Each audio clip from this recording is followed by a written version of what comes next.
buenos días a todos, sean cada uno de ustedes bienvenidos.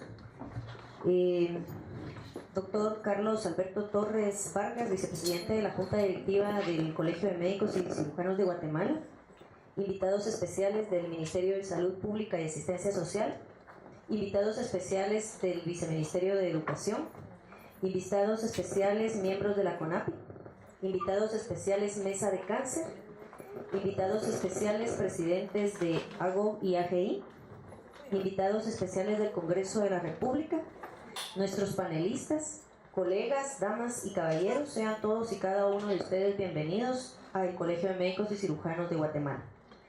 La Comisión de la Mujer del Colegio de Médicos y Cirujanos de Guatemala agradece su presencia para el panel Foro Retos para la implementación de la estrategia de vacunación contra el virus del papiloma humano y alianzas estratégicas.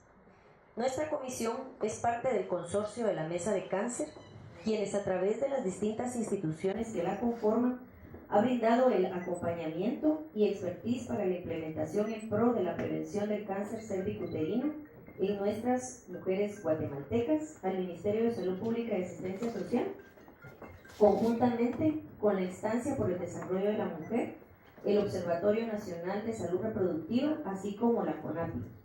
Nos hemos unido en alianzas para que hoy estemos acá reunidos dando el primer paso para que aquello que algún día se vio como un sueño inalcanzable, llegamos hoy a la primer meta para que en nuestro país nuestras mujeres no continúen enlutando los hogares en los lugares menos privilegiados de nuestra Guatemala. En este espacio agradecemos las alianzas políticas que como país se lograron alcanzar a través de los 20 millones que la diputada Alejandra Carrillo impulsó y que por primera vez en el Congreso de la República incluyó para el Ministerio de Salud Pública y Asistencia Social en el Presupuesto General de la Nación. Aprobado el año pasado, y la buena voluntad del actual Ministro de Salud Pública, el doctor Carlos Soto Menegaso, por medio de su gestión donde se ha comprado las 201.500 dosis para la prevención del cáncer cervicuterino para las niñas de 10 y 11 años para el presente año. Este logro además lo tendrá en su informe el excelentísimo señor presidente Jimmy Morales, quien en conjunto con su señora esposa y quien dirige la Secretaría de Obras Sociales de la esposa del presidente SOSEC, la señora Patricia Marroquín de Morales, y quien ya se encuentra empoderada en el tema y que además a través de su despacho brinde el acompañamiento para que sea un éxito alcanzado y sostenible en nuestro país. Muchísimas gracias por esta grata invitación. Para nosotros es un gusto tenerlos también a todos y cada uno de ustedes acá. Creo que voy a ser muy breve en mi presentación porque básicamente todos conocemos el impacto real que tiene el cáncer cervicuterino en nuestra población. A ninguno de nosotros ha escapado un familiar, un amigo, una hija, incluso una prima que haya fallecido de este terrible cáncer y pues creo que vamos a tratar de hablar de cifras. Sin embargo, es muy importante que tomemos en cuenta que cada uno de estos posibles números también tiene una historia de un sistema de salud, la cual hoy presentamos y queremos que visualicemos todos esos retos que hay para poder transformar nuestra sociedad y deben de comenzar los cambios más trascendentales en relación a salud. Bueno, entonces creo que para todos es sabido que en el área de América Latina, América Latina y los países de escasos recursos, medianos recursos económicos, es quien soporta la mayor carga de este terrible cáncer. Sabemos que hasta el 80% de los casos se dan en nuestros países. Este es Guatemala, está ubicada, como ustedes pueden ver, en esta posición aproximadamente dentro de los primeros países a nivel de la región latinoamericana debido a sus tasas de cáncer. ¿Quién dice eso? Esta gráfica me llama la atención. Ustedes pueden ver aquí unos puntitos, no se ven mucho, pero de la región se habla de los registros de cáncer a nivel del área. Entonces, Guatemala está prácticamente invisible y eso es porque Guatemala no tiene una fuente de datos confiable, no tenemos un registro ni poblacional ni clínico que nos pueda estar dando datos de una población y pues estas de estos datos que hablamos siempre son estimaciones. Es el primer cáncer, si hablamos de la población de mujeres en Guatemala que está causando este terrible problema. Hablamos de 1.300 casos al año, de los cuales la mitad fallecen. Esto es realmente la carga atribuible a un agente infeccioso. Ustedes pueden ver que HPV, esta sería la carga que se le atribuye hasta 20.000 casos.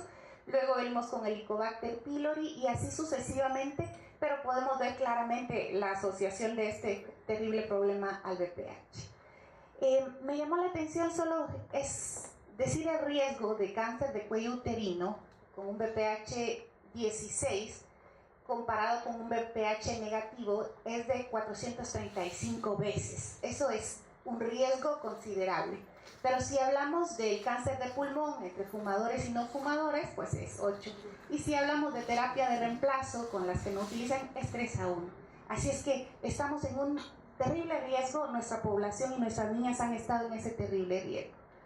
Pero veamos un poco de las estimaciones que dice Globocan. Globocan dice que para el 2020 pues nuestros casos de 1.300 podrían aumentar a 1.794. Sin embargo, en esto hay que tomar en cuenta que tenemos un subregistro, estas solo son estimaciones, y pues ya todos los estudios realmente dicen que para el 2050 e incluso para el 2020 estaríamos doblando las tasas de cáncer si no hacemos algo diferente. Algo diferente sería que mejoremos realmente la calidad del tamizaje, organizarnos para llegar a coberturas ideales y por supuesto incluir hoy por hoy las nuevas alternativas que habrían para cáncer.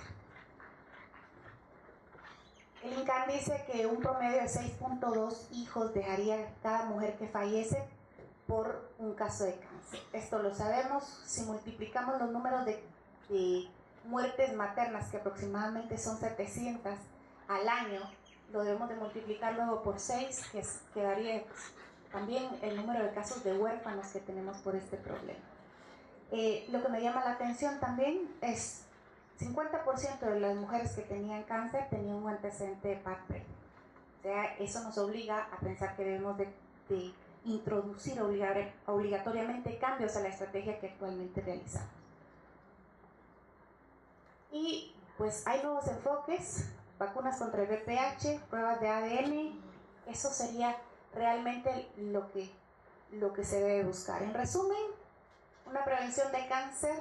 La prevención está cambiando. Actualmente podemos decir que hay nuevos métodos, los cambios continúan. O sea, no pensemos que hasta aquí quedamos. Cada día aparece una nueva alternativa y es importante que los países comiencen a generar su propia experiencia. Les quise traer esto, pero es realmente pueden ver ustedes el avance mundial y aquí solo les quise poner unas cuantas líneas, pero en realidad el avance a nivel mundial y de la región es impresionante. Zimbabue anuncia que ha llegado por primera vez a una tasa de 500.000 mujeres tamizadas. También hay aproximadamente 8 países que dicen vamos a ampliar nuestro programa de tamizaje, vamos a incluir nuevas alternativas, pero también dicen hablemos del tratamiento y comienzan a pensar en una alternativa de termocoagulación como alternativa. Hay otros países que dicen no, hagamos un programa que realmente haga un cambio de conducta para la prevención de cáncer cervicuterino, y hay algunos otros que dicen no, hagamos alianzas con varias organizaciones internacionales, y creo que el mundo está cambiando y creo que no nos hemos quedado fuera. Realmente también podemos hablar de los avances en Guatemala, podemos hablar que hubo la introducción del tamizaje con ADN, 75.000 casos o 75.000 pruebas se han realizado, 9.000 estimadamente han sido positivas. Se ha introducido también la alternativa de tratamiento con termocoagulación. Se habla también de iniciar la estrategia de vacunación, que sería también una estrategia que apoyaría en un 70% la reducción de cáncer cervicuterino. Y también hablamos de modificaciones al mismo sistema de información, donde podríamos saber hacia dónde vamos con estos cambios trascendentales que se han hecho, pero también el Ministerio de Salud también ha reafirmado su decisión de incluir un sistema de información que realmente nos pudiera dar datos confiables. Yo creo que esta tarea no ha sido fácil, ha sido realmente alianzas como la que el Colegio de Médicos y otros colegios han estado muy anuentes a retomar, y yo creo que eso es lo más importante. Creo que tenemos este proverbio chino donde decía: si quieres ir cerca, pues ve solo, y si quieres ir lejos, ve acompañado. Entonces creo que realmente la estrategia ha sido muy acompañada. Aquí en este breve resumen podrían aparecer todos los que estamos acá sentados, con Nati, Agol y varios que no voy a mencionar ahora, pero que sí sabemos que han intervenido fuertemente. Yo creo que la decisión o el tema está en la mesa. Yo creo que el privilegio de la toma de decisiones ha estado al día. Sin embargo, necesitamos darle continuidad al tema, pero hoy por hoy creo que esa es la situación actual del tema de cáncer, para hacer un breve resumen. Gracias. Muchísimas gracias, al contrario, el gusto y el honor es para mí. Estar en este momento que realmente lo considero histórico. Siempre la introducción de una vacuna en un país es un acto muy relevante, porque implica una intervención que se ha demostrado a través de los años el enorme impacto que puede tener.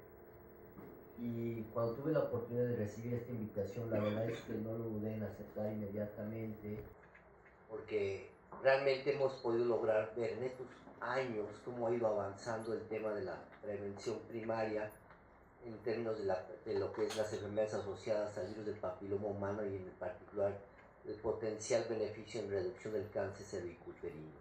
Entonces, antes que nada, muchísimas gracias, y quiero iniciar esta plática con un aplauso, una felicitación para todos ustedes, realmente, lo merecen.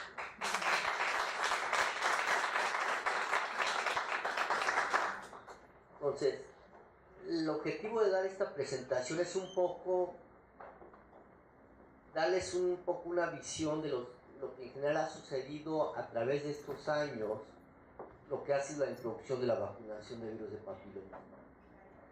Y de ahí partir a hablar un poco de lo que son algunos puntos importantes a considerar ustedes que están al día de hoy en ese proceso de implementación.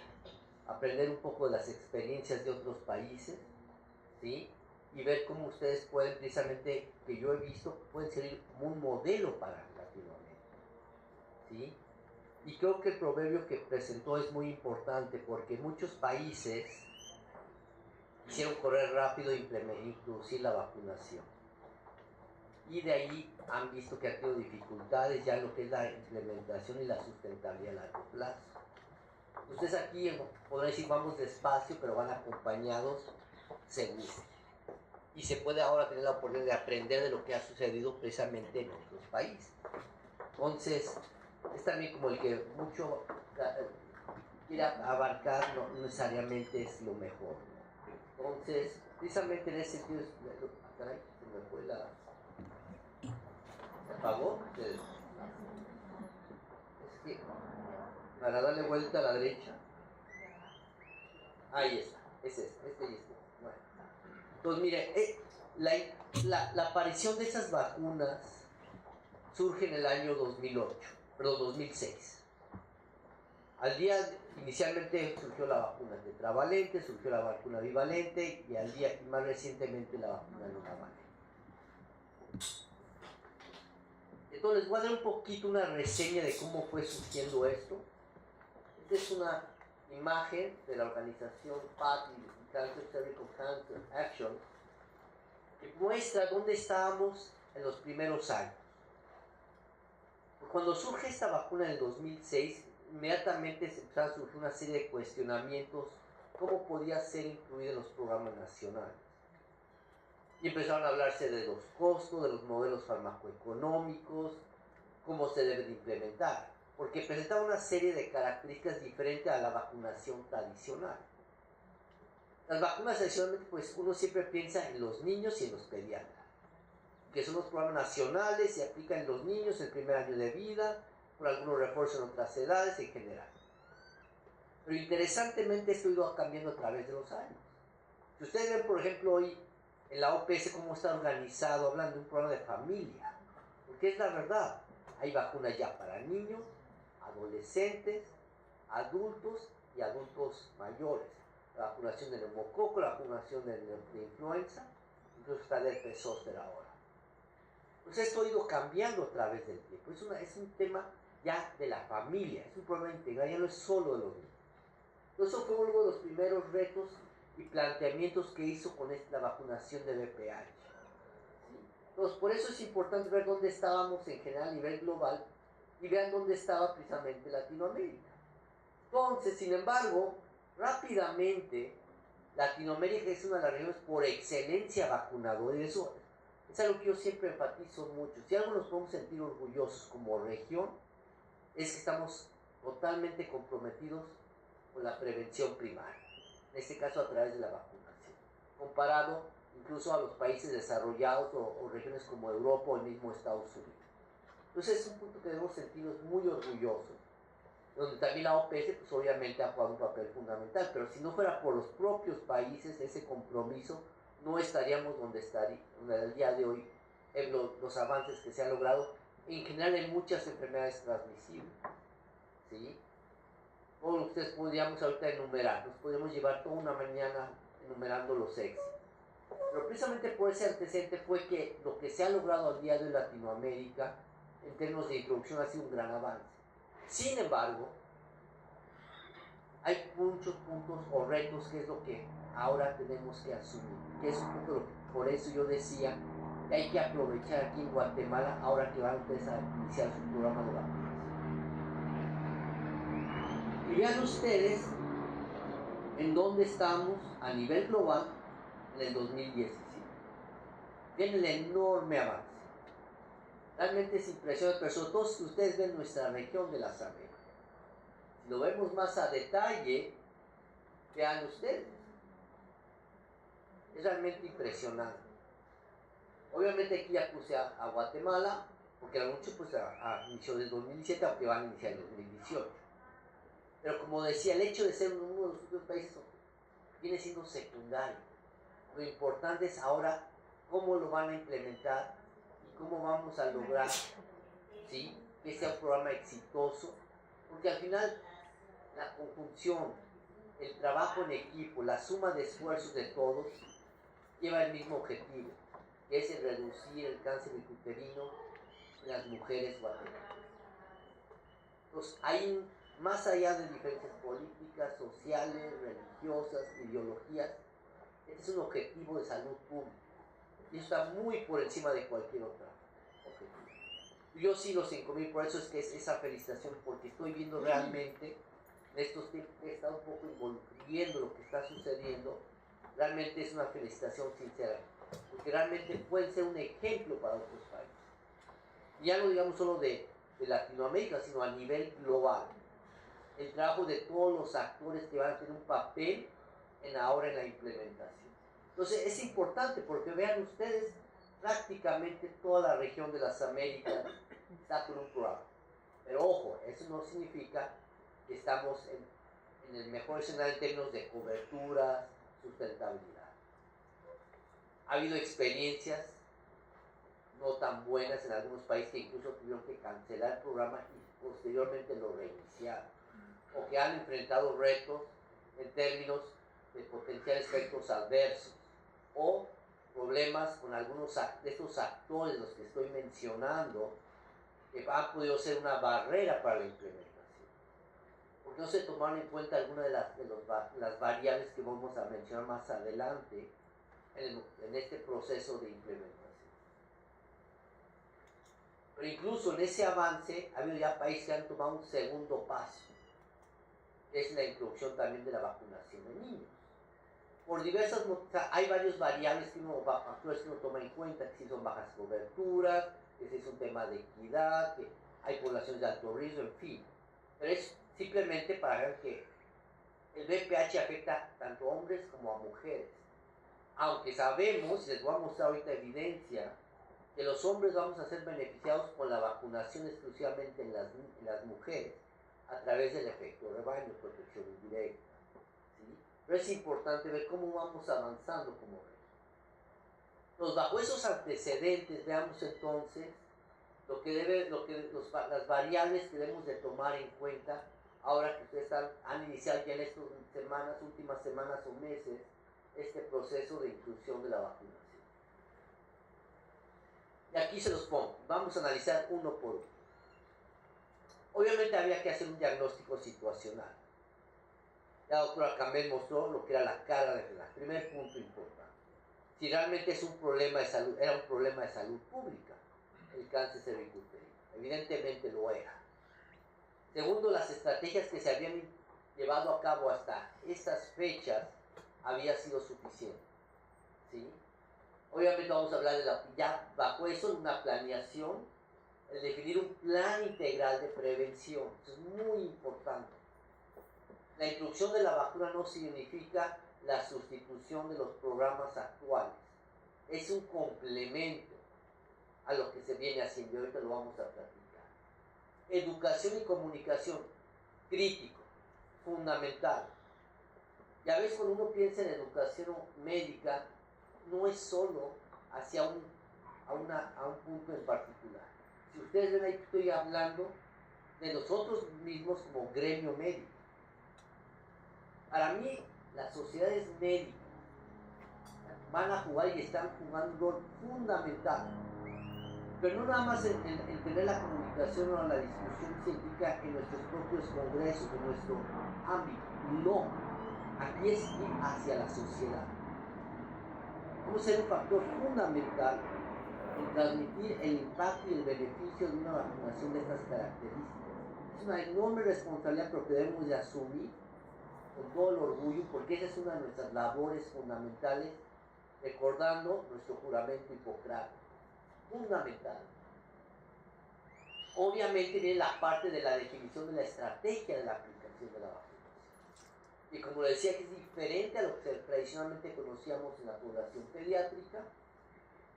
Obviamente hay partes logísticas, cómo se distribuye, que la red de frío, si va a haber semanas nacionales de vacunación, en fin, muchos puntos que vamos a tener que estar, se va a tener que estar analizando. Y finalmente, todo programa o intervención que uno hace debe tener idóneamente medidores, indicadores, para ver si realmente, y eso sucede en cualquier actividad que hacemos. Obviamente una intervención de salud pública es fundamental, porque tenemos que demostrar además rendir cuentas, como se hace en muchas actividades, ¿sí? Decir, bueno, ¿qué es lo que se ha logrado? Entonces es un punto fundamental que vamos a tener que también evaluar. Entonces vayamos uno por uno. Entonces el diagnóstico situacional era el primer punto que les comentaba. ¿Sabían ustedes que tienen un problema de la cara de enfermedad? Ahí está el problema. Pero hay otros factores importantes ya pensando en la intervención de la prevención primaria. ¿A quién y cómo vamos a vacunar? Pues que a las niñas, perfecto. ¿En dónde están ubicadas esas niñas? Cada país es diferente aquí. Aquí tenemos que claramente enfocarnos a la realidad de cada país. Hay países donde predominantemente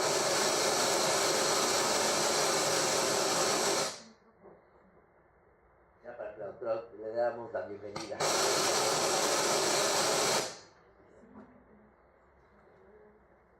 Bueno. Para despertar un poquito. Sí. Entonces, ustedes conocen, usted tiene una población indígena importante, entonces una población rural importante. Entonces, se va a tener que discutir, ¿sí? cómo se va a abordar ese tipo de población. Punto importante, ¿cuál es el conocimiento de la población en general de lo que es el VPH? De lo que es el cáncer cervicuterino. ¿Sí? ¿Qué percepción tienen sobre la vacunación? Más ahora en la época de las redes sociales. Mucha gente, su punto de referencia, e incluyendo a veces los médicos, son las redes sociales. Es el Face. Lo que dice el Face. No es la revista científica, el último journal, no. Incluyendo el gremio médico. Pues por eso es importante. ¿Sí? Por eso ahí lo ponía también la percepción que los hizo nosotros como sociedades médicas. Ya no digamos el infectólogo pediatra. ¿Sí? Otras especialidades que frecuentemente a veces son los principales antagonistas o antivacunas. Muchos de los países y regiones quienes promueven a veces los grupos antivacunas están liderados por médicos, tristemente. Esa es una realidad. Por eso es importante que también las médicas tengan los conocimientos básicos, no el experto del último artículo, no, pero sí los principios básicos. Y otro punto importante también que va a ser los medios de comunicación, ya sean por vía televisiva, ahora por internet, ¿sí? O los medios impresos, radio, televisión. En muchos países hay periodistas que están identificados que se dedican a las áreas de salud. Entonces, se va a tener que establecer también una especie de alianza para poder explicar lo que implica una vacunación y también reconocer que como cualquier biológico hay una reacción en forma individual de un organismo de una persona. Eso puede generar desde fiebre, cefaleas, malestar, ¿sí? Pero que no necesariamente a veces hay eventos que ocurren que están directamente atribuibles. Entonces, y finalmente, pues sí, cuando veamos ahorita que se discuta si va a ser un programa clínico o un programa escolar o combinado, las autoridades escolares, los maestros, los padres de familia. Entonces, como ustedes ven, es todo un diagnóstico que es muy amplio. Entonces ahí nos lleva a la parte de la planeación. Obviamente eso tiene que crearse un grupo multidisciplinario, pero tiene que estar liderado obviamente por el Ministerio de Salud. Pero ahí el liderazgo es más en términos de la coordinación, no se trata de decir, tú vas primero, yo voy segundo, no. Aquí es jalar todos parejos, ¿sí? Muchos de esos elementos que yo acabo de mencionar deben ser copartícipes, ¿sí? Obviamente debe estar el Ministerio de Salud, o si hay autoridades en la seguridad social, las sociedades médicas como les he dicho, la sociedad civil, representantes de los padres de familia, representantes de los maestros de las escuelas, ONGs que han jugado un papel fundamental para lograr la inclusión de la vacuna, y también en una forma relevante la Iglesia. ¿Sí? ¿Por qué? Por los mitos que se han generado alrededor de la vacunación de VPH. Entonces es importante el diálogo, la conversación con todo este tipo de actores. La Iglesia, que esto no se trata de generar un libertinaje, ¿sí? Lo que es un acto de prevención, un acto de salud pública, para lograr reducir o ayudar a la reducción de un problema tan importante en el país como es la reducción del cáncer bicuterino en las mujeres guatemaltecas. Y lo que les decía, es un plan, cuando hablamos de cáncer bicuterino hablamos de un plan integral. No es uno o el otro, son ambos. Afortunadamente y con gran alegría escuché que ustedes ya empezaron un programa de tamizaje mucho más completo e integral, ¿sí? De hecho, está utilizando métodos que pueden ser mucho más accesibles y fáciles, como la autotoma, la captura de ADN, particularmente en las mujeres por arriba de los 30-35 años de edad, adicional lo del Papa Nicolás, punto fundamental, ¿sí? Que perfectamente va a complementar con la inclusión de la vacunación de VPH, porque ambos suman. Uno va dirigido a la población que va a ser los años las mujeres del futuro de Guatemala, pero que sabemos que las infecciones de transmisión sexual como es el VPH se adquiere desde que una mujer inicia con vida sexual activa, y particularmente sabemos que nuestras mujeres son altamente vulnerables, ¿sí? Está perfectamente bien documentado, a veces adultos mayores, hombres, o hacia las niñas. Entonces, el inicio de la vida sexual activa, como otras enfermedades de transmisión sexual como es el VIH, la mayoría se llega a infectar en edades jóvenes, pero igual en todo su ciclo de vida sexual, ¿sí? Entonces, ahí va enfocada inicialmente la vacunación de VPH, pero al mismo tiempo estamos buscando contribuir a reducir en un plazo mucho más corto en la población que ya está teniendo los riesgos, ya fueron infectadas, que vamos a detectar, es lo que hace la prevención secundaria. Detectar aquellos casos de alto riesgo, y ahí es donde sirven mucho las pruebas rápidas. Porque si bien te dicen, ahí está un VPH, y si es uno de alto riesgo, pues ya se toman otras medidas, incluyendo lo que es la colposcopía y todo un proceso ya de abordaje que los ginecólogos conocen mejor que un servidor. Entonces, eso es importante, es un plan integral. no es uno u otro, sí quiero, es el matrimonio, la pareja idónea, vacunación más tamizaje. Entonces, obviamente aquí les pongo, por ejemplo, lo que en México se está haciendo, que es un poco muy similar a eso. Tienen su estrategia de vacunación las niñas, iniciaron su programa también de prevención secundaria, ¿sí? Aquí hemos tenido la oportunidad en los últimos años de estar en comunicación muy cercana con el doctor Eduardo Lascano, que probablemente algunos de ustedes han visto sus publicaciones. Él es realmente una de las personas que ha liderado todo el programa de prevención de cáncer bicuterino. Él es director del Centro de Investigación en Poblaciones del Instituto Nacional de Salud Pública en México, y fue uno de los pioneros en esto de las pruebas secundarias rápidas, apoyando varias iniciativas en Latinoamérica, y ha sido asesor de la OPS, de la OMS en este tema. Entonces, obviamente cuando platiqué con él sobre que venía acá, pues rápidamente se puso a su disposición para cualquier forma de colaboración, y me compartió unas presentaciones y donde venía precisamente la iniciativa que ellos están manejando en México, y que no es nada diferente que realmente están haciendo ya en muchos países, pero creo que es importante aquí tomar el beneficio de las experiencias positivas de otras regiones, y ustedes de hecho ya lo están haciendo. Luego vienen otras variables, como yo les decía, el tema de educación y comunicación. Y como bien les decía hace unos minutos, cuando hablamos de educación, es un término que tradicionalmente cuando hablamos de educación médica, pensaba nada más en nosotros como gremio médico. Y aquí estamos hablando de varias fases, que va a ser muy importante, que van a ir muy de la mano con la forma en que se implemente ya la vacunación. El personal desde el punto de vista técnico, el operativo que va a vacunar propiamente dicho, ya sea todo el personal de enfermería, las personas que están en los centros primarios de atención o clínicas primarias, sean enfermeras, sean médicos, sean técnicos. Tiene que haber un entrenamiento muy importante de todo este grupo, que son los que al día son los que van a tomar la jeringa y la van a aplicar. Tienen que entender muy bien cómo es el proceso, ¿sí? Porque hay unas pequeñas diferencias, pero que son relevantes. Sabemos que esta vacuna, y así está descrita en la literatura, sobre todo porque se aplica en las niñas, como se ha visto con otras vacunas en este grupo de edad, de mujercitas, y llegan a presentar incluso desmayos, cefaleas. Entonces, lo que se ha recomendado es que estén 10-15 minutos sentadas. Entonces, es algo de lo que este personal tiene que estar consciente.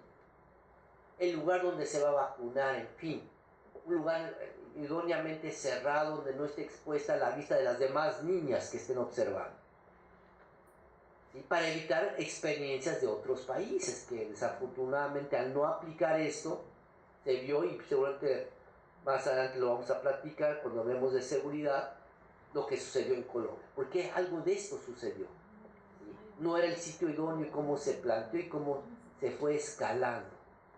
Entonces, es muy importante que el personal técnico que va al día operativo, va a implementar la vacuna propiamente, esté lo suficientemente capacitado y que tenga los accesos a obtener la información en caso de cualquier duda. Muy importante. Pero igual va a ser igual lo que son el definir el rol de las sociedades médicas. Y aquí les quiero compartir un poco la experiencia de algunos países, el mismo ejemplo que fue en Colombia. Cuando Colombia en el 2014, para el 2013 a 2014, decidió iniciar la vacunación, también desarrolló ese modelo de trabajo en conjunto. Y el mismo ministerio convocó a las sociedades médicas para que ellos ayudaran a ese entrenamiento, que es un poco lo que aquí ustedes pudieran hacer, ¿sí? Y aquí iba dirigido, pues obviamente, primero a los propios gremios, ¿sí? ¿Por qué? Porque los padres de familia van a consultar a su propio pediatra, a su propio ginecólogo, a su médico de confianza. Porque le va a llegar un oficio, mira que está haciendo en la televisión, o me llegó una carta de la escuela que van a empezar a vacunar contra esta vacuna, contra el VPH. Entonces, yo quiero saber qué es el VPH por principio de cuenta. Entonces, también el lenguaje que se utiliza. Entonces, es prevención contra cáncer bicuterino. olvidémonos que es ya a lo mejor con los tecnicismos, pero sí va a ser importante que los papás sepan el beneficio, ¿sí?, de que lo que se va a hacer, cómo se va a aplicar, en dónde se va a aplicar, si los papás van a llevar a las niñas a la clínica o va a ser las mismas escuelas. Quien vaya a la escuela, la enfermera o el personal, tiene que definir las fechas, los maestros tienen que saber. Porque a lo mejor el primer punto de contacto, de preguntas, va a ser el propio maestro del salón de clases. Y si el maestro no sabe, si no los vacunes. O el propio pediatra. ¿No? ¿Sabes qué? Aquí yo acabo de leer en el Face que dice que esta vacuna deja ciego a las niñas. O las deja estériles. No, diles que no. Créanme, eso ha sucedido, por eso se los comento, ¿sí? Pero igual, como les decía, también debe haber algunos entrenamientos o capacitaciones o comunicación de conceptos básicos, como ya les decía, hacia otros actores, donde están precisamente los medios de comunicación. Los medios de comunicación tienen que ser aliados, ¿sí? Aquí no se trata de que busquen la nota de mayor rating, la nota que les genere mayor tiraje. ¿Sí? Ellos deben tener que aquí hay un compromiso social importante, ¿sí? Aquí aquí ser parte de un gran objetivo que va realmente más allá de cualquier otro interés. Y para eso es importante entender algunos puntos, planteamientos que la misma Organización Mundial de la Salud ha establecido. Aquí simplemente les enumero algunos de ellos. Esta presentación se las estoy dejando, que ya quedó grabada en la computadora, en el USB, pero para que ustedes puedan aquí darse cuenta de todos algunos puntos que son importantes, ¿sí? Que ahorita vamos a lo mejor mencionarlos un poco más a detalle. También a través de estos años se han logrado definir algunos conceptos que han generado obstáculos para la adaptación o la aceptación de los familiares de la vacunación.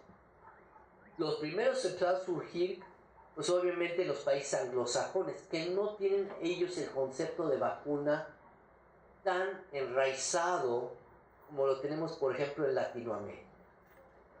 Ustedes ven en general las coberturas, incluso para las vacunas infantiles, pediátricas, no existe como a veces en países incluso muy desarrollados todo esto de un programa nacional. Obviamente hay excepciones, hay por ejemplo como lo que es el Reino Unido, que realmente es toda una referencia, ¿sí? Y si bien por ejemplo en Estados Unidos existe la CIP, que también tiene un programa bastante integral, al final las coberturas también han variado a través del tiempo. Entonces, obviamente han surgido muchos mitos, por ejemplo lo del mutismo con el sarampión, que volvió a ser noticia a raíz del advenimiento pues, del actual presidente de los Estados Unidos y sus falsos conceptos. Desde ahí, para que ustedes vean el impacto que esto puede tener, ¿no? Entonces, por eso es que es importante entender, y particularmente el caso del VPH, conocer esas percepciones. Se pueden hacer a través de encuestas, o ahí las sociedades médicas, hablar con los gremios, a tener reuniones, y de ahí hacia todas las áreas.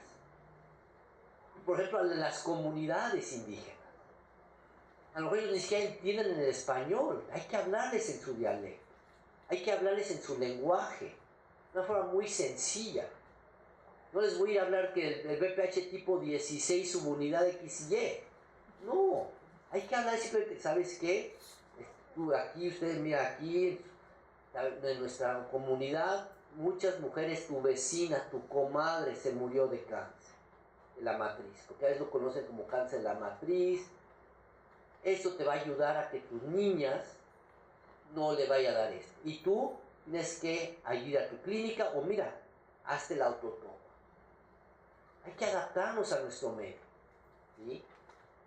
Entonces son puntos importantes para que realmente puedan ustedes tener esa aceptabilidad. Porque se podrá tener la mejor vacuna, pero si no hay una aceptación de la población, de nada nos va a servir. Entonces, el punto importante de un plan de vacuna, de comunicación es crítico.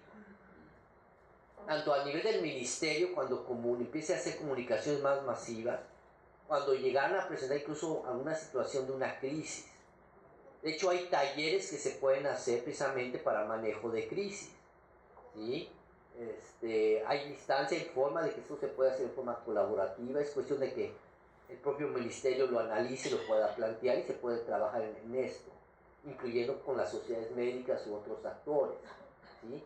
Porque esto es muy importante, tener un plan de comunicación, estar preparados, que no de repente nos llegue el problema y no sabemos cómo reaccionar, ¿sí? Esto debe estar planeado, saber qué va para una situación, porque se puede dar, por cualquier hecho se puede dar, ¿sí? Y ya tuvimos desafortunadamente el ejemplo de Colombia.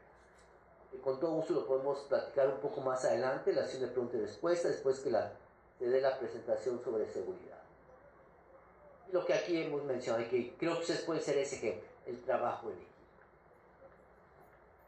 Entonces, finalmente, es importante enfatizar algunos mensajes muy claros. Por eso les decía, mucho cuidado con el término de infección de transmisión sexual, porque eso es donde entonces ya, por la iglesia, los grupos conservadores, pueden poner el ojo así, ¿sabes que esto va a favorecer el libertinaje sexual de nuestras hijas? Cuando ya hay incluso evidencia, estudios que han demostrado que no es así. Pero por eso hay maneras de comunicar. Vamos a hablar de la vacuna contra el cáncer. Eso es importante. Son mensajes que aparentemente resultarían obvios, a lo mejor para nosotros, muchos que estamos en el gremio médico. Pero para las otras áreas, para alguien que no está familiarizado, sí puede tener una connotación diferente. Dice, te voy a prevenir contra el VPH. Y sabemos que lo es y que va a prevenir una gama importante de enfermedades, no nada más el cáncer cervical. Pero para fines de comunicación y entendimiento de la población, tenemos que ser muy claros en ese tipo de cómo vamos a difundir nuestros comunicados. Entonces, todo esto va a ser bien importante. Hay que generar materiales, ya sea materiales de diapositivas para los entrenamientos a los equipos técnicos, ¿sí? Se van a tener materiales impresos, videos a lo mejor. Sabemos que la OMS, la misma organización PAD, muchas organizaciones se han dedicado a elaborar estos materiales, incluso unos son de acceso gratuito. Por ejemplo, el CDC creo que tiene incluso algunos en español, ¿sí? Y como gobierno, como entidad gubernamental, el Ministerio de Salud de Guatemala puede tener acceso a esto. No también las mismas sociedades médicas. Aquí se trata de que todos pongamos nuestro granito de arena. Pero hay que tener todo ese tipo de materiales, ¿no? Porque pueden ser de consulta, de asesoría, o incluso cuando se le va a explicar en una clínica a una mamá que vaya y se acerque al médico que esté allí. Es su material que le puede ayudar precisamente a explicar lo que se está haciendo y por qué se va a hacer. Y luego viene, ya que se estableció todo esto de la educación y la comunicación, ¿cómo vamos a implementar ahora sí el programa? Es un programa escolar, nos vamos a enfocar en las escuelas, las edades o por grados o el grado escolar, o es un programa en las clínicas, o como en muchos de los países de Latinoamérica es un programa mixto. O sea, se enfoca las escuelas, pero también se tiene la posibilidad, ¿sí?, de que se esté en los centros primarios de atención de la salud del ministerio, ¿sí? Tomando en cuenta que a veces hay niñas que no van a la escuela, porque esa es una pregunta, ¿qué porcentaje de ausentismo o de niñas de las cohortes que se estuvieran analizando aquí vacunadas realmente van a la escuela? Entonces me dije, va el 100%, bueno, pero si no, pues hay que tener ese plan. Se va a reforzar si hay semanas nacionales de salud, ¿sí? Se tiene planeado hacer lo que tradicionalmente se llaman catch-ups o no, ¿sí? O sea, son varios puntos que son bien importantes de definir, porque les digo, la vacunación de VPH es en ese concepto diferente a las vacunas tradicionales que aplicamos casi siempre en los niños. Cabe señalar que no es la primera vacuna que se pone en escuelas, ha habido antecedentes de otras vacunas, pero realmente ahorita es la que más ha acaparado la atención y que en general, en base a diversos estudios, como aquí les puedo mostrar, se ha visto, ¿sí?, que las coberturas que se alcanzan con la vacunación con VPH sí es más alta cuando el programa tiene una prioridad a nivel de los centros escolares. ¿Por qué? Porque ahí tienen ustedes a las niñas, ¿sí? A esa edad difícilmente las niñas van a querer ir a un centro primario a querer un piquete.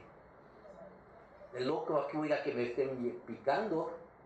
Además, después volver a ir 6 meses después, porque hay un intervalo ahí considerable, se les va a olvidar. ¿Sí? En cambio, en las escuelas... Ay, perdón. Valga, esto ya se me chipoteó, man. A ver, por favor. ¿Me puede pasar a la que estábamos? Porque entonces viene el otro tema. Estamos hablando de esquemas. Hay que recordar que cuando los programas iniciaron eran esquemas de 3 dosis.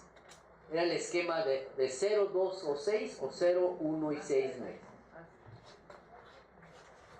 Otra más, ahí está. ¿Me la puede ampliar, por favor? Entonces, ya básicamente, después de algunos estudios, que eran sobre todo buscando mejorar coberturas, surgieron esas inquietudes. Porque el programa, inicialmente, todos los estudios que ustedes ven, los que han revisado la literatura, era basado en esquemas de 3 dosis. Los estudios de los ensayos clínicos y los estudios de largo plazo, incluso los resultados de vida real de impacto han sido con 3 dosis. En cambio, a raíz de esas inquietudes, habitualmente de gente involucrada en las tomas de decisión de la salud pública, buscaron alternativas. Y ahí fue donde surgieron, en base a estudios de no inferioridad e inmunogenicidad, los esquemas de 2 dosis.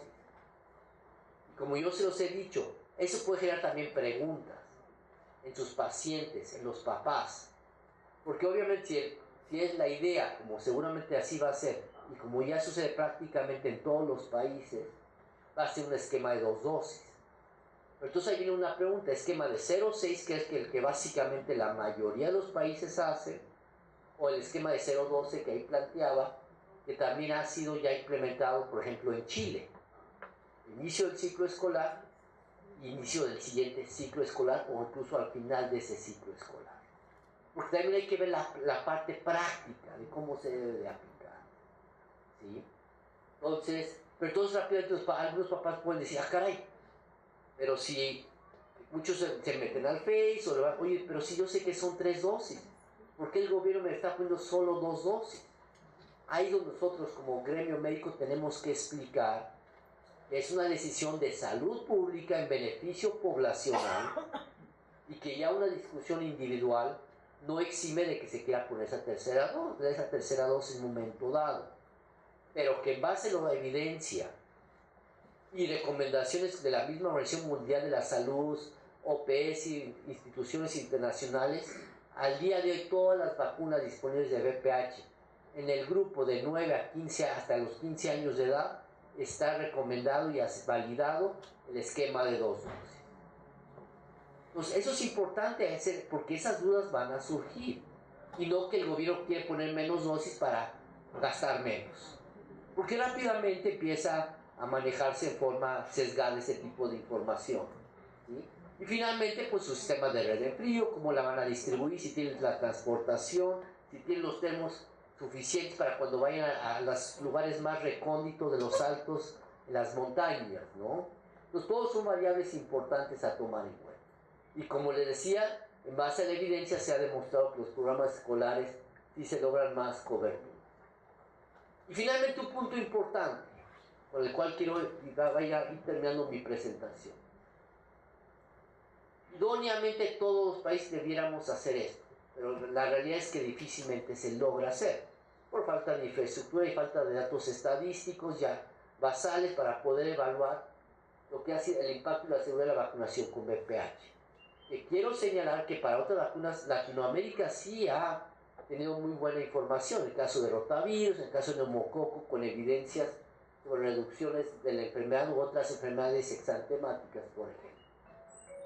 Estos son los 5 elementos fundamentales que en general se evalúan en cualquier vacuna, ¿sí?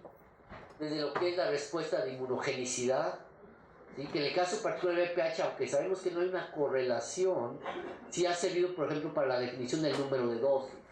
Obviamente la eficacia clínica la seguridad de la que ahorita se va a hablar también, que es fundamental, por todo lo que ha generado alrededor de esta vacuna, la inmunidad inmunológica que permitió predecir eso, lo que hemos comentado, de la protección a largo plazo, porque al final si estamos vacunando niñas de 9 años, estamos asumiendo que esta mujer va a quedar protegida. Es una predicción, porque obviamente todavía no hay la certeza total, de toda su vida sexual activa, porque al final, mientras una mujer y un hombre tengan vida sexual activa, el riesgo está ahí de la infección de VPH, tenga 30, 40, 50 años, ¿sí? Y de ahí la importancia de tener estudios a largo plazo, y lo más importante, ya cuando se implementaron los programas. Porque una cosa son los estudios clínicos controlados, ¿sí? Y una cosa es cuando ya se aplican en la vida real, donde las vacunas están expuestas a diferentes temperaturas, a diferentes fechas de aplicación. Entonces hay toda la variabilidad que ya sucede en la vida real. De ahí la importancia de ese tipo de evaluaciones. Entonces, cuando uno tiene la oportunidad de monitorizar el impacto de una vacunación contra VPH, hay una serie de indicadores, como yo les decía, ¿sí? Todos nosotros estamos sujetos a indicadores de nuestro desempeño, en nuestro trabajo, incluso en nuestro hogar. Si llevas puntualmente tu quincena para los gastos de la casa, si no, patitas para afuera. Entonces igual aquí, si una vacuna no muestra prevención de las enfermedades para las cuales fue aplicada, ¿cuál era el objetivo?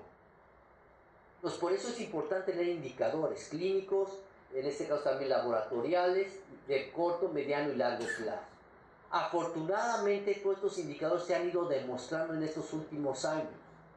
Cabe señalar que todo esto ha sido todavía con los esquemas de 3 dosis. Esperemos que ahora que ya se implementaron 2 dosis, se empiecen a ver resultados similares, ¿sí? Vean estos algunos ejemplos de los países.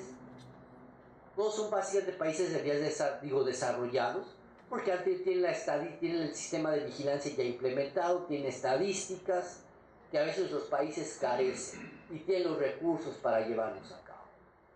Pero vean ustedes aquí hay algunos ejemplos, incluso cómo han implementado los programas. Ustedes ven algunos son programas basados en clínicas y otros en escolares, pero en general los escolares son los que han tenido mayor cobertura, que no implica que no sigue ver también el impacto en los otros programas, ¿sí?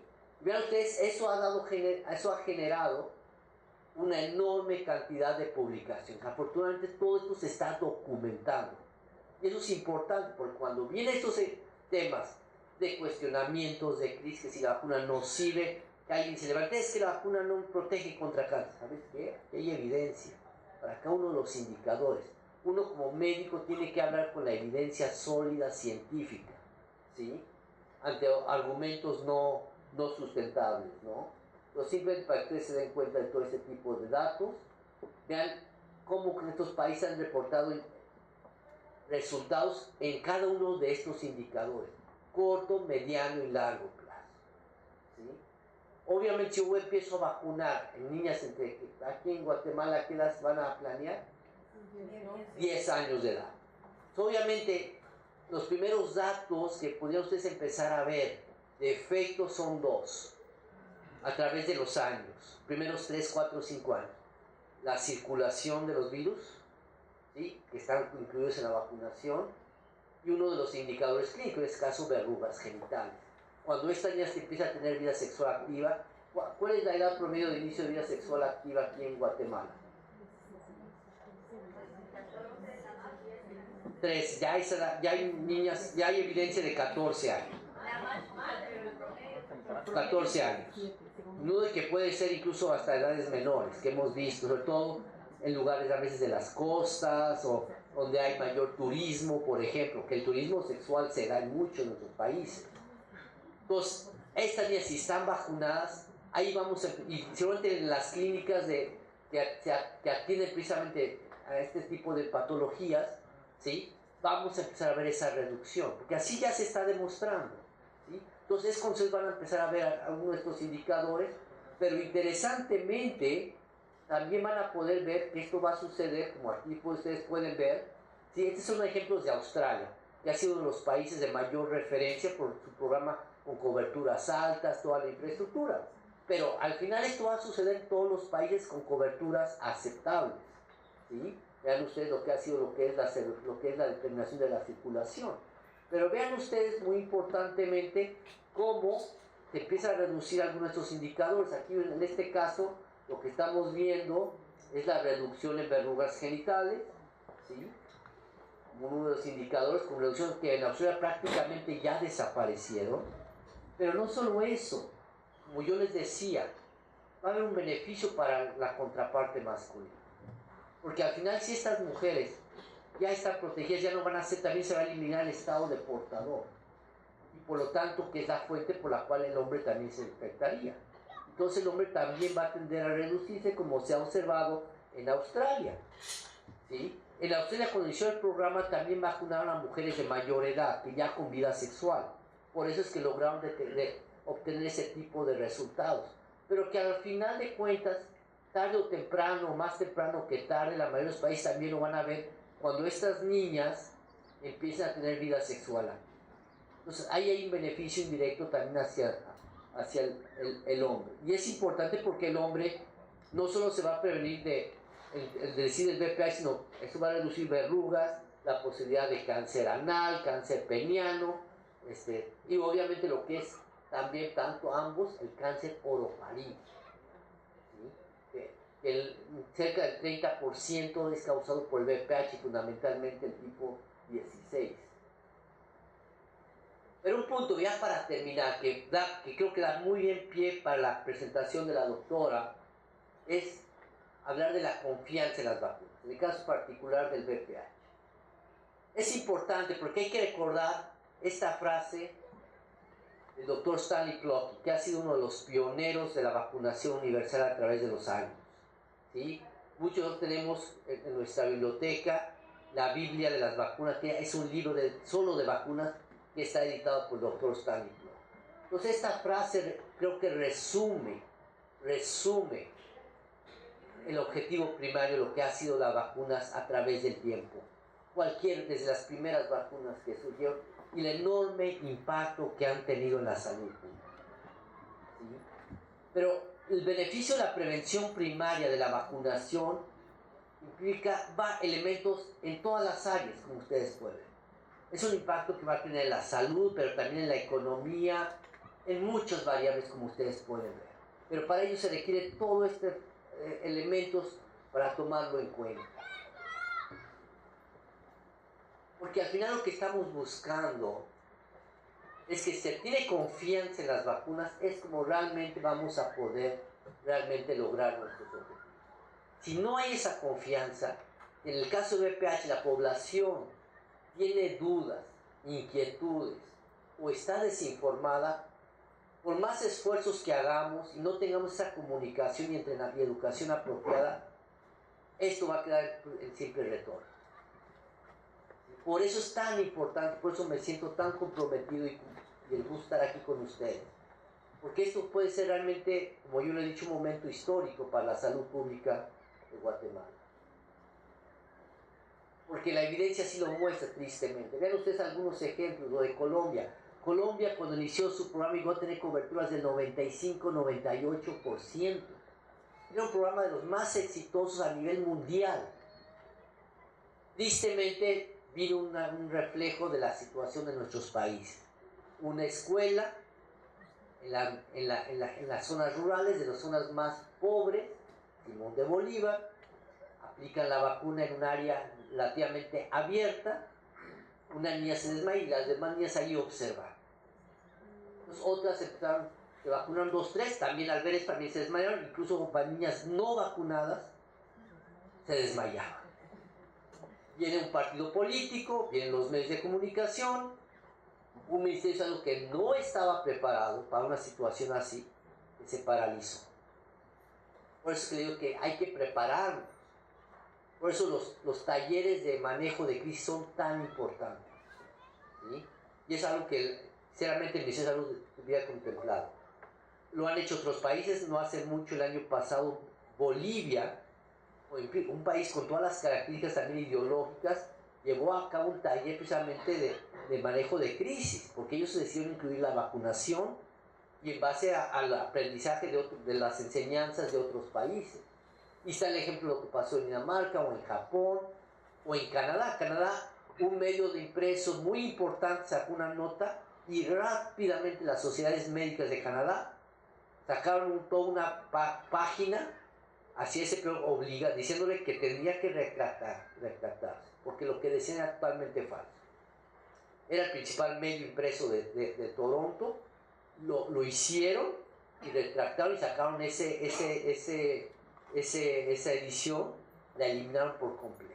Entonces, las sociedades médicas pueden jugar un papel realmente definitorio, un papel protagónico, diferencial. ¿Sí? Es cuestión de llevar a cabo ese empoderamiento. Es el momento de llevar a cabo ese empoderamiento de todos nosotros. Al final, como le decía, depende de esa confianza, va a haber esa demanda de la vacunación.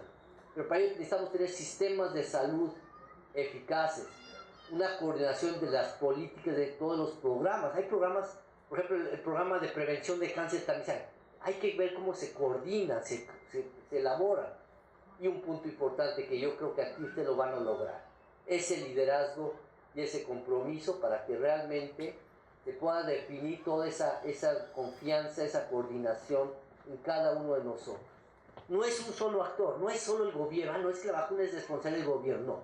Aquí realmente es una responsabilidad de todos estos actores que hemos aquí comentado. ¿Sí? Por eso es idóneo también el definir sistemas de vigilancia, postcomercialización, existen. ¿Por qué? Porque sabemos que en general en todos los medicamentos y vacunas, desde los primeros estudios clínicos fase 1, empieza un programa de determinar cualquier evento y la seguridad y la tolerabilidad de la vacuna. Pero también es postcomercialización, ¿sí? En ella se puede, ¿por qué? Porque sabemos que hay diferencias entre cuando aparece un evento adverso en un medicamento. El impacto habitualmente es individual, pero cuando sucede una vacuna, el impacto es poblacional y resonancia en lo mundial.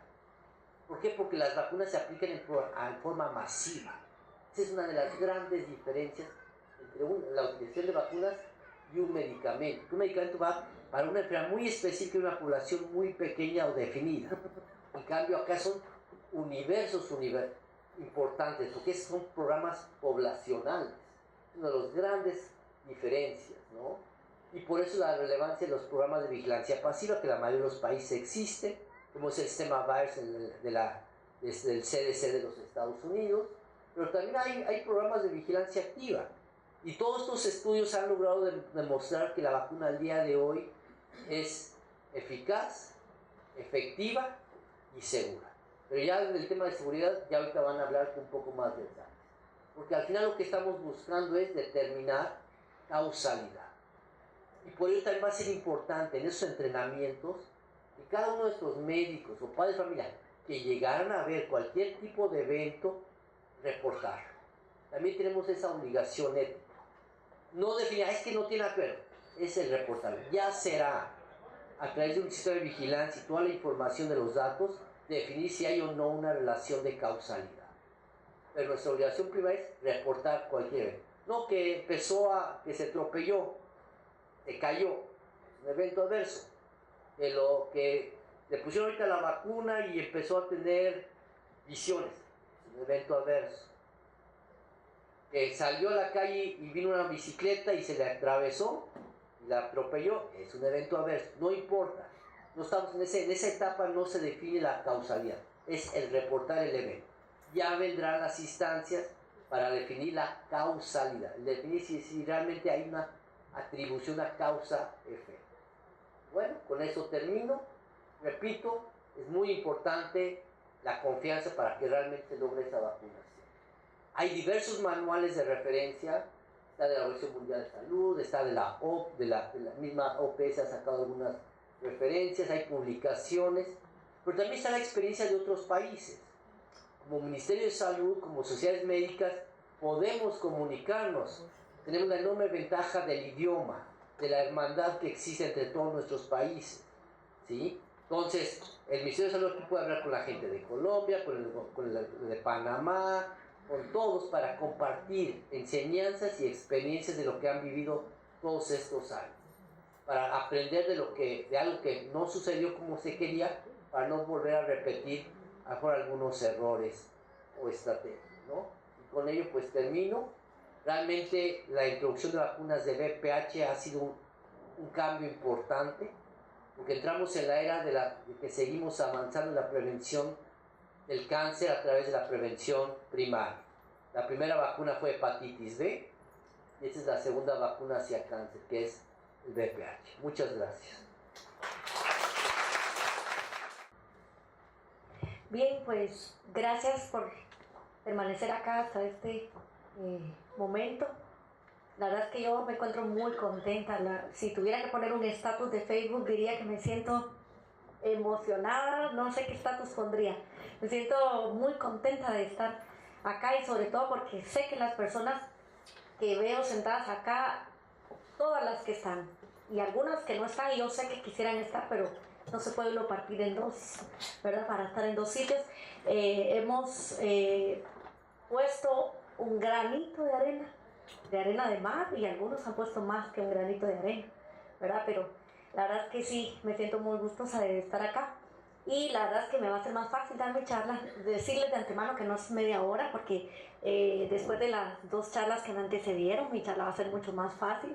Y como creo que todos los que estamos acá manejamos el tema, sabemos que mi charla, si se tiene que hablar de seguridad en la vacuna contra VPH, podríamos decir que es segura. Entonces, solamente quiero darles un poquito de argumento para que ustedes puedan decir, esta revisión me la voy a llevar y la voy a leer más despacio. Coincido mucho con el doctor Cachat en el sentido de que la forma como comuniquemos es sumamente importante. Lo más difícil para nosotros, que fue lograr que se consiguiera la vacuna, no era lo más difícil en sí. Lo más difícil va a ser la aceptación y cómo se va a implementar el proyecto, porque en realidad hay mucha expectativa de esta vacuna. Y hoy en día el Facebook sabe, como bien decía el doctor, a veces más o con mayor difusión. Ciertamente ahorita leía una nota con esto de los premios que hubo, del premio que ganó Ofra, y no sabía que ella era antivacunas. Ahora mismo hay una decepción leyendo esa nota, ¿verdad? Bueno, habrá que tomar en cuenta, hay muchos líderes positivos y líderes negativos antivacunas. Uno de ellos, ustedes lo conocen, es presidente de Estados Unidos, de Norteamérica, ¿verdad? Bien, entonces vamos a hablar de la vacuna. Para adelante, a ver, aquí. Sí, eso es. Cuando hablamos de la vacuna y cuando hablamos de seguridad, siempre intentamos hablar como de poblaciones vulnerables, hablamos de población especial, porque si yo digo me voy a vacunar contra la gripe, alguien de aquí diría que no se vacuna contra la gripe. Esperaría yo que los que digan que no digan, es que me vacuné y es que duele mucho, pero igual me la pongo, o no me la ponía, pero ahora me la pongo porque antes me daba más gripe y ahora que me vacuno ya no me da tanto.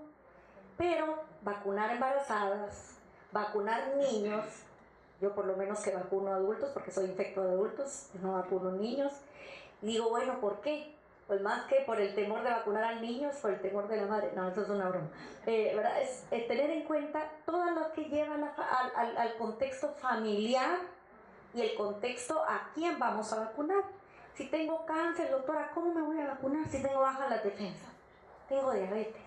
Es una niña. ¿Cómo voy a vacunar de una vacuna a una niña que ni siquiera tiene el riesgo? Es que me están contando que le puede dar cáncer hasta que tenga 20, 30 años.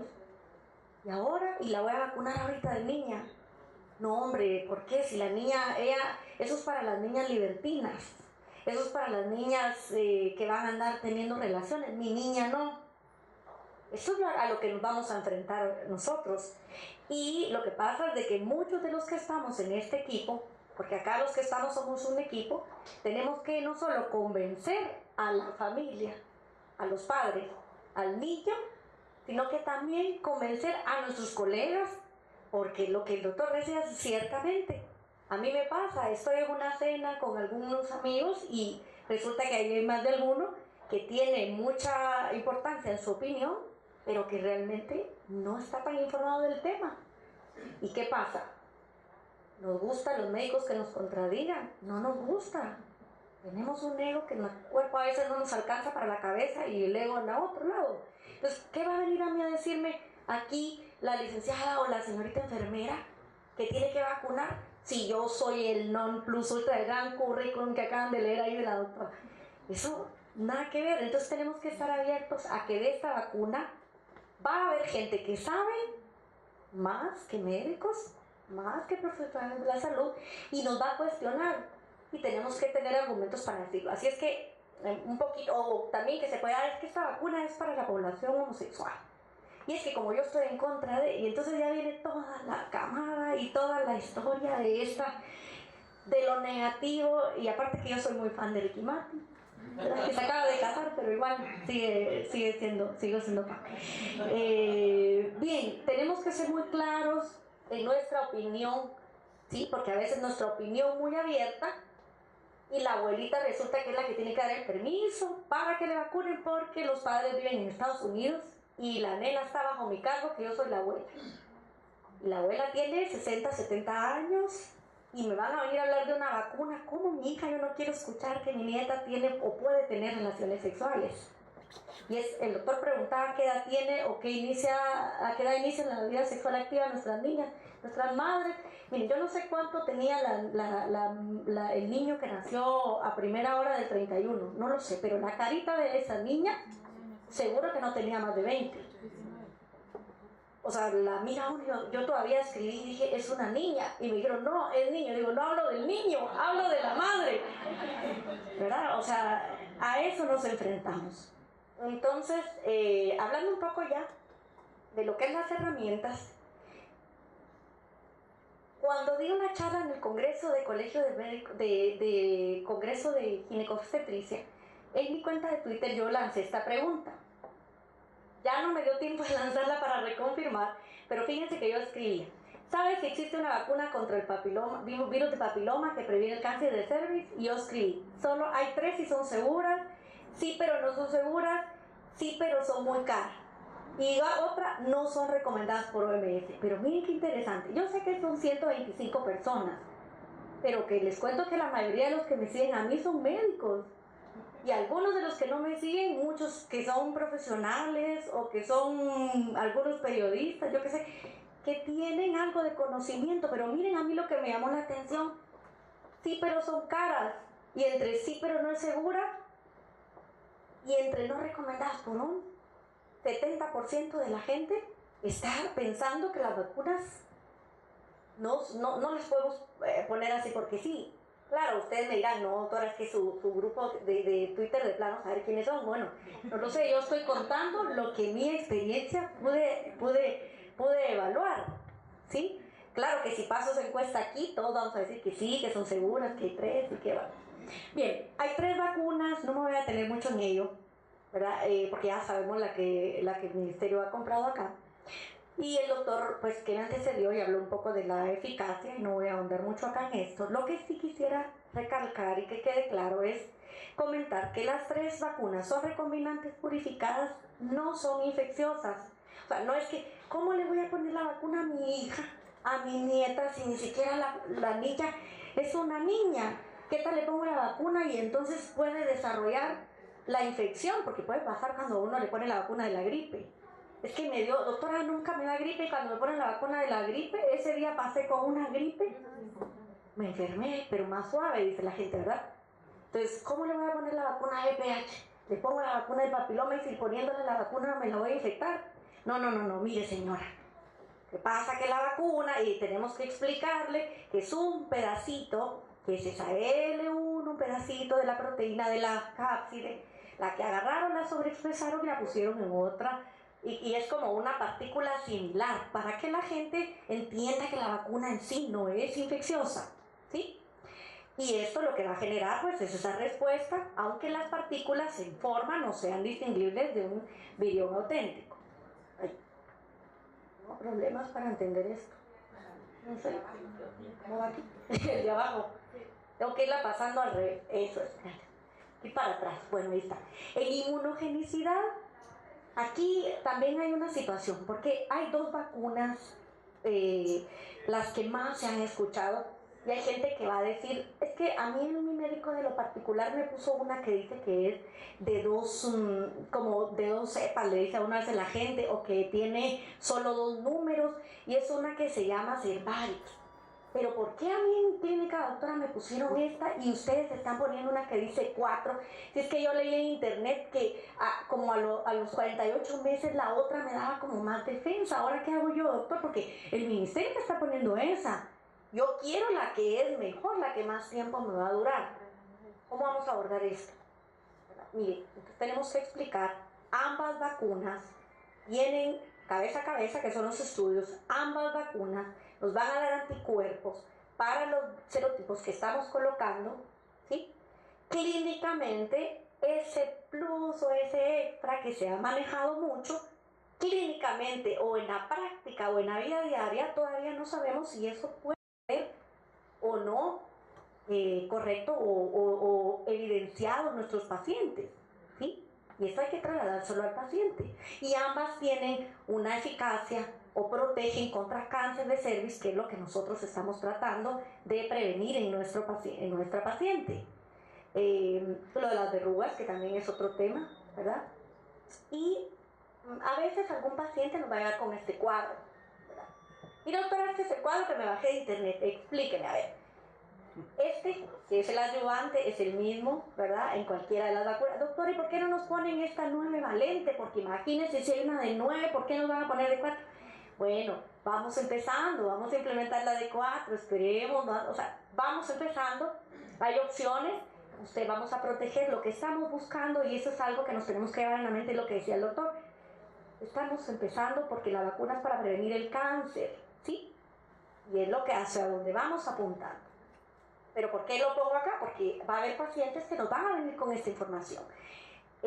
Las vacunas no son profilácticas hasta este momento. Su misión, o para lo que vinieron, no es para decir voy a venir, voy a curar, tengo una lesión y voy a vacunar para curar. Esto no está todavía, aunque algunos lo podamos utilizar o lo estemos realizando, la protección cruzada, de la que habló el doctor un poco, ¿verdad?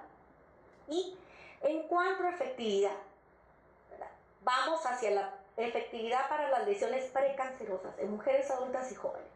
Esta es nuestra finalidad. Y a eso es a lo que debemos dejar claro cuando hablamos o cuando demos la información, tanto a los familiares como a los profesores, porque muchas de estas niñas es la opinión del profesor y del director la que van a tomar en cuenta. Recuérdense que aquí los médicos, los paramédicos y los profesionales de salud no somos los que vamos a decidir si vacunamos o no a una niña, ¿sí? Nosotros vamos a llegar con nuestra disponibilidad y con nuestra intención, pero quien va a decidir si vacunan a la niña va a ser realmente que no sé si van a determinar si va a ser una firma, va a ser una carta, esto ya será parte de la estrategia, ¿verdad? Pero tenemos que tomar en cuenta que tenemos que tener la argumentación. Y aquí, con esta diapositiva que nos llevemos de mi charla, yo ya me doy por satisfecha. Esta para mí es la diapositiva que a este momento nos da la certeza, o nos da la seguridad, la palabra, de poder decir, mire, el grupo asesor de vacunas, que equivale a la CONAPI nuestra, pero esta es a nivel mundial, ¿verdad? El de OMS, ellos ya se sentaron en este panel, y en base a todo el expertaje que ellos hicieron de toda la documentación, que créanme que ahí se revisan, cuando AGI, como parte de CONAPI, revisamos, recuerdo que eran una de artículos, eran como 300 los que revisamos en ese momento, que eso fue cuando yo acababa de volver a Guatemala. Y eran unas carpetonas así, eran como 4 carpetas que hubo que revisar para poder dictaminar como AGI ante CONAPI. Pues lo mismo, pero esto a nivel mundial, OMS ya se sentó y revisó. Entonces aquí no es que uno menosprecie la opinión de nadie, pero a ver, hubo gente que ya su misión para la que fue creada es sentarse a buscar la seguridad. Y esta gente ya se sentó y dijo, bueno, en base a todo lo que hemos encontrado, esta vacuna es segura. Cuando decimos es segura, hasta el momento, lo último que revisé ayer, y se los digo que todavía revisé mi charla de ayer, no hay ninguna sola muerte asociada a la vacuna como tal. Y todas las series que se han evaluado, hay series que hablan incluso de Ontario, que ha vacunado más de 600,000 mujeres. Hay muchas series que hablan de 60,000, de 1,000 contra 1,000, y casi todas, ¿verdad? En ninguna está documentado un evento en el que se diga que ha muerto una paciente por la administración de la vacuna. Ahora, sí encontramos muchos eventos adversos, sí, pero cuando digo muchos, hablo del 0.5 o 0.05% de esas cantidades de pacientes. Y se habla mucho de eventos locales, ¿sí? No de los eventos severos, o cuando se puede hablar cuando hablamos de eventos locales como estos. Pero esto que leemos acá, síntope del mayo, esto es lo que me da a mí cuando me van a vacunar de cualquier vacuna. No sé qué les pasa a ustedes, pero yo, para que me vacunen de la gripe, yo me la pongo porque yo tuve H1N1, les cuento, cuando fue la pandemia en México. Yo estaba en Valencia, y a mi hospital, donde yo trabajaba, el Hospital La Fe, llegaron las jovencitas de farmacia que habían estado en México, que fueron las que llevaron. Ellas terminó farmacia y vinieron a celebrar a Cancún. Y se llevaron el virus de la H1N1 para España, y ese es el grupo. No la recibí, pero estaba, como a los 2 días tuve guardia y tuve H1N1 allá. Y a partir de ahí, de esa H1N1 que tuve, que les puedo dar fe, que es peor que tener dengue, pero a la 10ª potencia. Entonces yo me vacuno anualmente porque no quiero volver a pasar en mi vida la H1N1. Entonces, cuando me van a vacunar, a mí me da esto. A mí me da. Ya. Pero claro, si miro que le están poniendo la vacuna a uno y a otro, es lo que dice el doctor, es que me pasa. Si yo le digo, mire, le voy a poner la vacuna, va uno al dentista. No sé si hay dentistas acá, pero le sacan a uno una jeringa así, taqueas de metal, donde le preparan, porque aquellos cursos de preparar la jeringa, a ellos no se los dieron, algo pasó. Pero es para que uno mire y no se preocupe, ahorita le voy a poner yo estoy viendo entonces lo digo, si yo miro y están diciéndome que me van a poner esa vacuna, yo ya me desmayé antes de que me la pongan, y le agarro la mano también, les debo decir al que me va a vacunar. Esto es muy importante, la forma como comuniquemos. Si yo misma le digo, esta vacuna va a doler, pero va a doler un poco. No, a ver, cuente hasta 3, respire profundo, eso era una cosa rápida. La forma como lo comuniquemos es importante. ¿Y por qué es más importante? Porque, a ver, ¿quiénes se recuerdan? Cierren sus ojos y piensen cómo estaban cuando tenían de 10 a 12 años. Yo estaba jugando muñecas, se los prometo que sí estaba jugando muñecas hasta los 14. Pero miro a mi sobrina y les prometo que mi sobrina de 12 ya no juega muñecas desde los 10. Ella está ahora poniéndose una foto con caritas de su selfie para el Snapchat. Son adolescentes. Estas niñas son del show, vamos, ellas están como, a ver cómo salgo, una historia para el Insta. Es todo, ellas son todo emoción, todo acción, sensibilidad, flor de piel, ¿sí? Esa es nuestra población a la que nos vamos a ir a enfrentar. Entonces, si miro a una niña ahí y si se desmaya y yo la miro, es que esto es importante, súper importante. Y claro, las indicaciones aquí, tomar en cuenta un poquito que son 11 años, ya no son como éramos nosotros, eso ya no se vale, porque a veces molesta mucho cuando le dicen a uno, es que en mi época, cuando yo era externo, tal y tal cosa.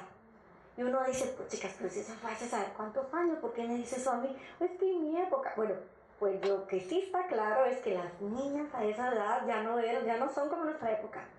No tienen 10 a 12 años y no son niñitas todavía, ya están con novios, ya están con historias, ya les han roto el corazón muchas de ellas. Mi sobrina de 8 llega y me dice, tía, te cuento que hay un niño que me gusta, y a mí no sé qué. Yo digo, mi sobrina tiene 8. Digo, mira, contame, sí, pero ya no me gusta, ahora me gusta el otro. Y uno dice, 8 años. Y usted dice, pucha, uno de esos andaba a los 14. Pues esto recordemos que es esta población a la que vamos a llegar. Y no nos alarmemos, porque a lo mejor así nos miraban a nosotros, las que tenían nuestra edad, cuando nosotros teníamos esos años. Entonces, todo esto considerémoslo, ¿verdad?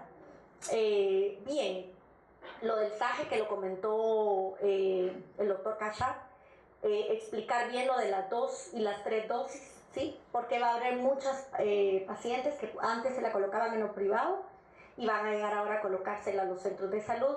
Es importante cómo respondamos a las preguntas y por eso es muy, muy indispensable la formación y la capacitación de los que van a vacunar. Porque las respuestas con propiedad solo se pueden dar cuando se sabe y se conoce el tema. Pero hay personas que no saben el tema y como les da pena se lo inventan. Y aquí no podemos inventar. Si no se sabe, tenemos que decir claramente, mire, no sé. No lo sé, pero lo buscamos y si quiere viene mañana y lo averiguamos, ¿verdad? Y aquí es donde entra en juego mucho el papel de las sociedades científicas. Yo creo que nosotros, por parte de la Asociación de Infecto, la Asociación Pediátrica, Colegio de Médicos, la Comisión de Mujeres, que es la que está organizando esto es una prueba de ello, que estamos abiertos a formar, a apoyar y lo que sea necesario para capacitaciones, porque esto es lo que va a ser muy, muy vital para el éxito de la implementación como tal. Perdón, esto no sé cómo regresarlo, pero contarlo que pacientes inmunocomprometidos no está contraindicado como tal. Así es que, de hecho, los pacientes con VIH, muchos de ellos intentamos que tengan el esquema, ¿verdad? Claro, si le coloco la vacuna y miro que le da una reacción adversa y se determina que la vacuna fue la que ocasionó, no voy a colocar la siguiente dosis, pero claro, esto es lo que decían anteriormente, tengo que documentar todo, porque me ha pasado, doctora, no vuelo, porque es que cuando me pusieron la vacuna, ese día me fui manejando y después me dolió mucho el hombro, yo no aguanté, y uno dice, pero ¿qué tiene que ver eso? Si es que la vacuné del otro hombro, es que de plano es porque como se me pasó el dolor para el otro hombro, yo lo documento, y le digo, mire, no me parece que tenga que ver, pero lo voy a escribir y lo vamos a seguir, ¿verdad? Porque igual le pasó al paciente y el paciente lo siente y quiere que nosotros le expresemos algo de cómo sucedió. Y bueno, las siguientes 4 diapositivas son de literatura que considero que tenemos que revisar para tener un poquito a la mano y tomar en cuenta, ¿verdad? Tal vez las más grandes en cuanto a seguridad. Este es un Lancet que empiezan ellos a comparar, ¿verdad? La doctora Clara también me sirvió esta diapositiva. Y me gusta aquí 1907 versus placebo, que era 1910. Realmente no hubo eventos adversos severos, no hay mortalidad. Aquí donde ya se empieza a hablar un poco, 2008, 2009, que se empieza a hablar un poquito de la seguridad. Que es el que a mí me encanta más, que este es el que evalúa la seguridad de ambas vacunas, es una revisión. Y ellos sí hacen mucho énfasis. Ay, perdón, se me fue. ¿Cómo regreso? De arriba. Ellos sí hacen mucho énfasis en